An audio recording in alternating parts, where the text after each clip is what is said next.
The Bridgerton world is set in the 1800s, which means women have the same value as rocks. And you know what? Even lower if the rocks are male. So, this story starts off with a girl named Daphne Bridgerton.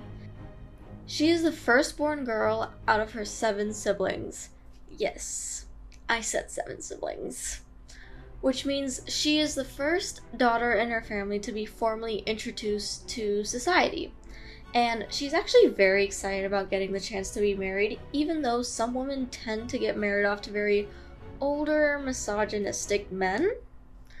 So, as her season starts, she has a lot of prospects, but cannot get anyone to stay because of her brother, Anthony.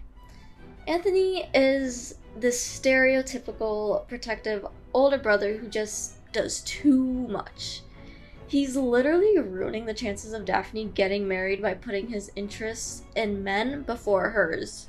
This is until his good friend Simon comes along.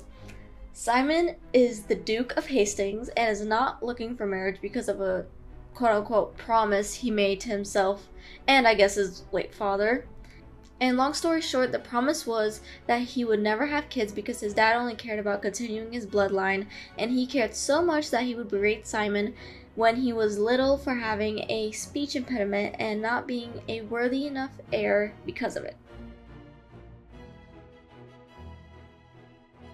So basically, he just doesn't want kids because he wants to spite his father by ending their bloodline. Which, you know what? Fair enough. After he gets introduced to the story, he and Daphne get to know each other and they devised a mutually beneficial plan.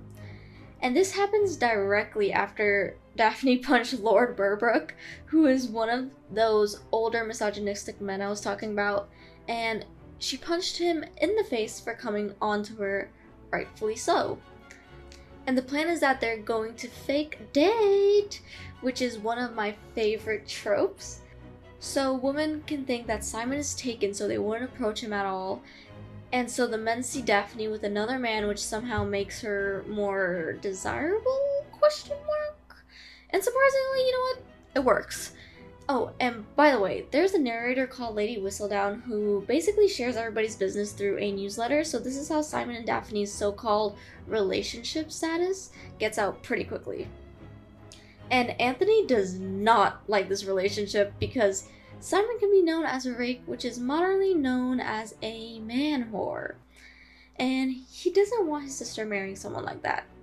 And before all of this fake dating business occurred, Anthony had already promised his sister's hand in marriage to Lord Burbrook.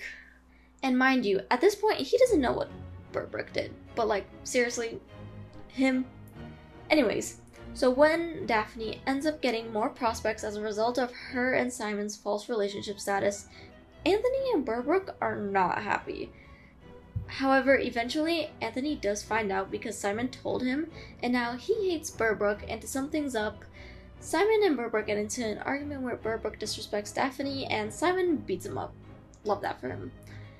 And at this point in the story, the fake dating line starts to blur, and you can just feel the romantic tension between these two. However, all good things must come to an end. And Simon ends up ending their arrangement because he knows he doesn't want children, but Daphne does. Daphne was definitely shook by his abrupt 180, but she shook it off and did what any other sane girl would do: woo a prince to make him jealous. Some may say she was unfazed and just moving on, but I say she had a plan. However, just when the prince thinks he's got her, and just when he's about to propose, she dips.